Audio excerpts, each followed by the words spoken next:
చక్క మీద ఉన్నాడు, శవము అని చెప్పి అంటున్నారు. ఓకే, 3 మేకులు పీక్కోలేనాడు అని నువ్వు ఎప్పుడు అనాలి?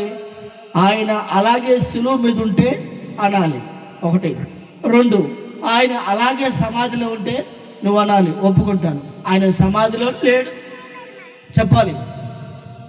ఆయన శిలువ మీద లేడు, 2 సమాధిలో కూడా లేడు. మరి ఎక్కడున్నాడు?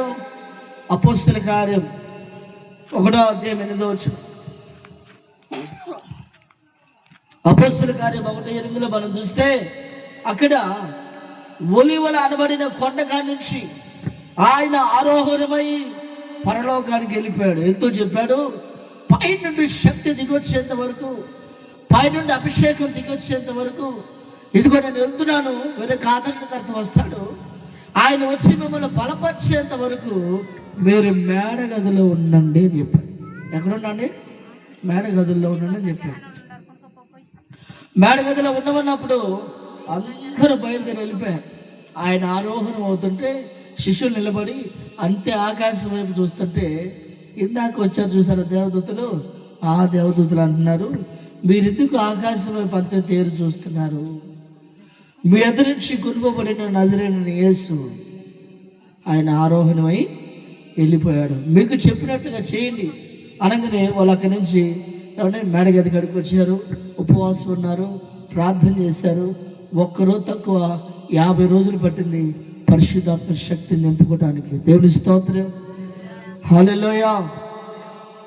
కాబట్టి దయచేసి మనం కూడా ఈరోజు మరి యేసుప్రభువు వారు వెళ్ళిపోయాడు, తిరిగి ఆయన మరలా రావడానికి సిద్ధమయ్యాడు. యోహాను సువార్త 14వ అధ్యాయంలో వివరించి చెప్పాడు. ఏం చెప్పాడు? నేను నా తండ్రి వద్దకు వెళ్తున్నాను, నా తండ్రి అంటే అనేక నివాసములు కలవు, నేను మీకు స్థలము సిద్ధపరచా వెళుతున్నాను. ఎక్కడికి వెళ్తున్నాడంట? స్థలం సిద్ధపరచడానికి వెళ్తున్నాను. నేను వెళ్ళిపోయి ఎంతమంది అయితే రక్షించబడ్డారో, ఎందరైతే ఆయన రక్తంలో కడగబడ్డారో, ఎందరైతే ఆయన కుమార్తెలుగా కుమారులుగా ఉన్నారో వారందరికీ స్థలాన్ని సిద్ధపరచడానికి పరలోకి వెళ్ళాడు. స్థలాన్ని సిద్ధపరుస్తున్నాడు, తిరిగి మరలా 2వసారి ఆయన రాబోతున్నాడు. మీకు ఒక విషయం చెప్పనా? వెనుకొండలో భూకంపం వచ్చింది, తెలుసా మీకు? తెలుసా? ఈ 2-3 రోజుల్లోనే 5-6 చోట్ల వచ్చింది. ఒకసారి చూపిస్తాను మీకు, అది ఏ రేంజ్లో వచ్చిందో మీరు చూడాలి. ఇల్లు ఎట్ట ఊగిందో తెలుసా? ఎట్ట ఊగింది, ఎట్ట ఇంత ఊగింది ఇల్లు, రోడ్లు, బ్రిడ్జీలు మొత్తం ఊగాయి. నేను అనుకున్నాను నర్సాపేటకు రావాలి అన్న.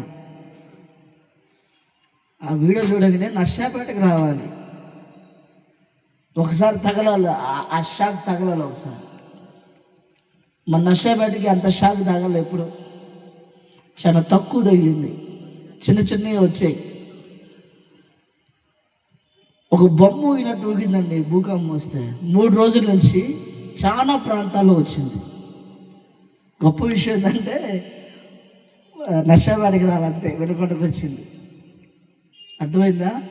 ఒక చోట అయితే దగ్గరగా ఒక 4-5 అడుగులు దూరం భూమి సీలిపోయింది. 4-5 అడుగులు చీటింది 2 భాగాలుగా. మత్తయి సువార్త 24వ అధ్యాయం నెరవేర్పు. లేఖనాలన్నీ నెరవేరుతున్నాయి, ప్రవచనాలన్నీ నెరవేరుతున్నాయి.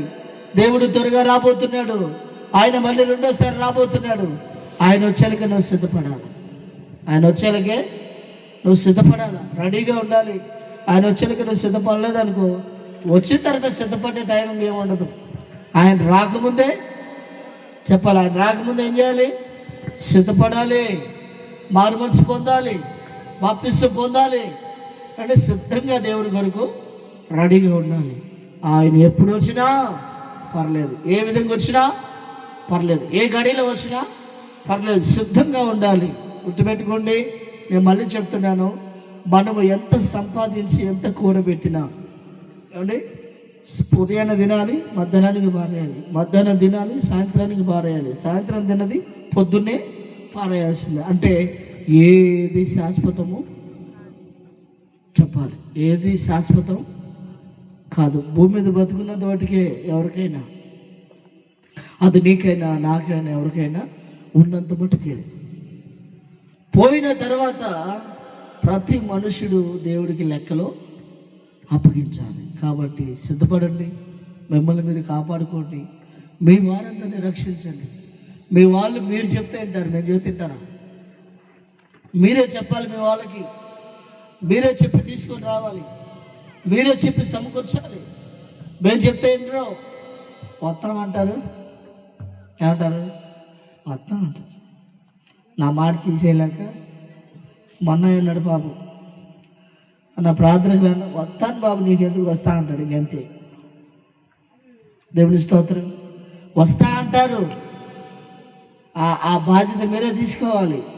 వచ్చిందాక ప్రార్థన చేయాలి. బలవంతం చేయకూడదు, మళ్ళీ బలవంతంగా తీసుకొచ్చి కూర్చోబెట్టకూడదు. ప్రార్థన చేయండి, దేవుడికి అప్పగించండి, దేవుడి కాడ ప్రలాపించండి. ఎందుకంటే నువ్వు రక్షించబడ్డావు. ఈ రాత్రి ఆయన పోతే, ఈ రాత్రి రక్షణ లేని వాళ్ళు మన ఇంట్లో వాళ్ళు ఎవరన్నా పోతే ఏంటి పరిస్థితి? నిర్లక్ష్యం ఎవరికి ఉండకూడదు? క్రైస్తవురాలకి, క్రైస్తవుడికి ఏముండకూడదు? నిర్లక్ష్యం ఉండకూడదు. మన వాళ్ళందరూ రక్షించబడేంత వరకు ప్రార్థన చేయాలి. మా కుటుంబంలో ఉంది నలుగురే. ఆ నలుగురు రక్షణలోకి వస్తే ఆల్ ఫ్యామిలీస్ మొత్తం, మా అన్నదమ్ములు కానీ మా అక్కలు మొత్తం రక్షణలోకి వచ్చినట్టే. మొన్న ఇద్దరు అయిపోయారు. ఇక ముందు మా అక్క, మా బావగారు వాళ్ళే ఉన్నారు. వాళ్ళ రక్షణలోకి వస్తే అయిపోతుంది. వాళ్ళ కోసం కూడా ప్రార్థన చేస్తున్నాం. అంటే మన వాళ్ళందరూ రక్షణలోకి వచ్చేంత వరకు మనం వదిలిపెట్టకూడదు. దేవుని స్తోత్రం. కాబట్టి దయచేసి ప్రార్థన చేయండి, సిద్ధపడండి. మీరు సిద్ధపడి మీకు సంబంధించిన మీ వాళ్ళందరినీ కూడా సిద్ధపరచండి. ఈ యొక్క వాక్యం మీకు ఆశీర్వదించబడును గాక. ఆమేన్. మరి బల్లకి సిద్ధపడ్డవారు